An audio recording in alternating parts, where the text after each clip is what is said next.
Oke, bagian ketiga adalah mengenai hubungan. Hubungan dengan siapa? Hubungan antara proses budgeting ini dengan ekonomi, hubungan antar proses budgeting dengan akuntansi dan sebagainya. Mari kita lihat ada berapa hubungan. Oke, ada 3 hubungan, akuntansi, matematika dan statistika, manajemen. Jadi budgeting ini cukup komprehensif melibatkan berbagai hal, berbagai apa namanya, berbagai eh, bidang ya. Yang pertama akuntansi, apa sih hubungan dengan akuntansi? Eh, Budget dan akuntansi, sorry,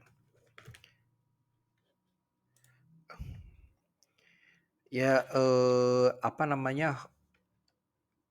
Secara sederhana, akuntansi itu sebagai penyedia data.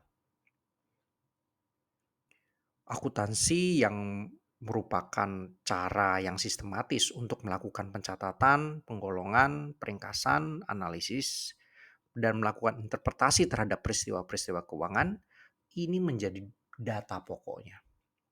Berapa sih profit, berapa sih ini, dan sebagainya. Akuntansi menyediakan data-data historis, ya, data-data historis. Lalu akuntansi juga mencatat nantinya berapa realisasi budget, berapa realisasi yang terjadi di pasar, berapa realisasi yang terjadi sehingga bisa dibandingkan dengan budgetnya. Jadi dua ya, menyediakan data historis dan mencatat realisasi yang ada. Itu hubungan dengan akuntansi. Hubungan dengan matematika dan statistika seperti apa?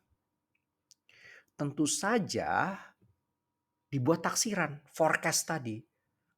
Jika tahun pertama penjualan 500, tahun kedua 500, tahun ketiga 500, tahun keempat 500, 500, 500, artinya rata-ratanya 500. Berarti tahun depan berapa? 500 taksirannya. Nah, itu hal-hal semacam itu yang menjadi basis dari perkiraan, forecast. Lalu evaluasi. Kalau misalnya penjualan berubah-ubah, berarti ada evaluasi, ada evaluasi. Kira-kira pertumbuhannya berapa? Pertumbuhannya berapa? Apakah akan menurun? Apakah kinerjanya ini menurun? Apa yang harus dilakukan kalau kinerjanya menurun? Nah, ini membutuhkan suatu matematika dan statistika tertentu, ya.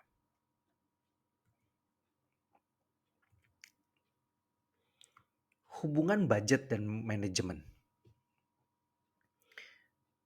Budget dan manajemen jelas.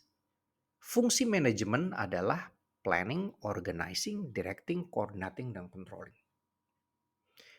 Jadi yang pertama planning, menyusun rencana untuk dijadikan sebagai pedoman kerja. Itu hubungannya dengan manajemen. Anggaran itu kan tadi adalah pedoman kinerja.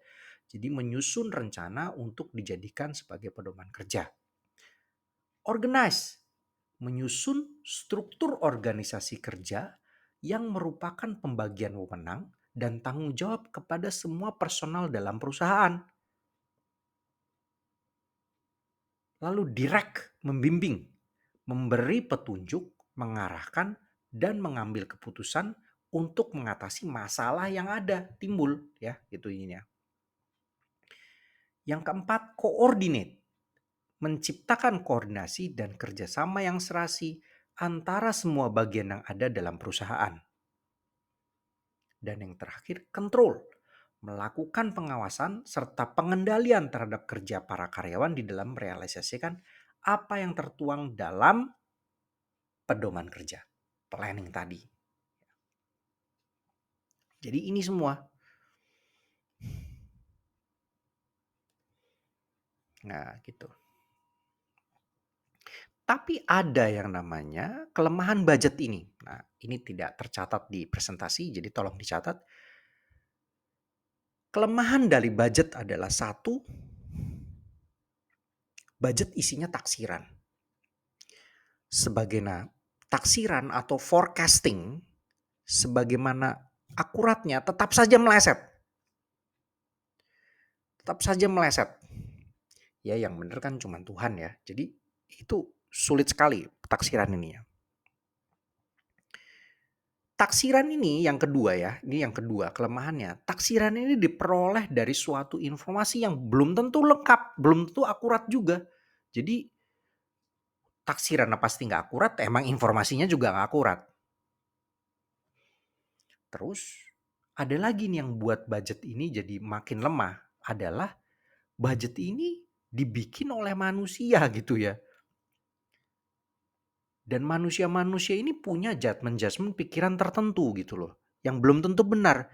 Jadi udah penaksiran, ini sifatnya penaksiran. Sifatnya adalah penaksirannya bisa-bisa juga salah. Yang buatnya juga bisa salah gitu loh. Jadi itu kelemahannya. Kita lanjut ke bagian terakhir.